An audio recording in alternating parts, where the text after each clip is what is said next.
ይሻላል። በእውነቱ የመራነ ልጅ ወርቄ ምምር የተባለ ልጅ የትናንትና ልጅ ነው። ምን አይነት ልቦናና ምን አይነት ህሊና እንዳለው በእናንተ ላይ ሊመሰገን ይችላል።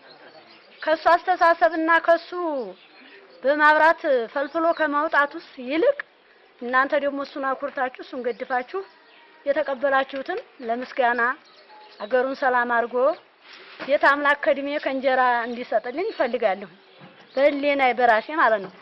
ይሄ ልጅ ደግሞ አሁን እንኳን በቅጠሉ ገና ባረገፈ አበባው በታየበት ዘመን እንደዚህ ያለ ቀን እየመጣ እንደዚህ ያለ ሽብር እየመጣ እንደዚህ ደካማዎችን በመንገድ ላይ ቢሞቱ ቢበል ሊገባ ነው ብሎ በልቦናው ፍርሃትን ሳይወስድ እንደገና ጭካኔን አድርጎ በእውነቱ ህገናችን ላይ ወድቀን ለማንነሳው ምስኪኖች ሰዎች እንደዚህ በቆራጥነት ለልጆቹም ለቤተሰቦቹም እንቅፋት ሆነ የለ ብሎ ሳይስብ ይሄንን የመሰለ ህዝብ አንጥቶ ለእናንተ አስረክቧል።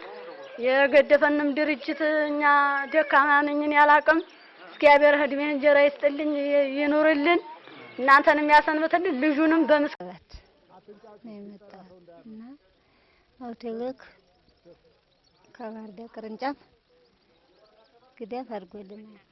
ለአካላ ሱንኩላይ ለተጎዱ ይያል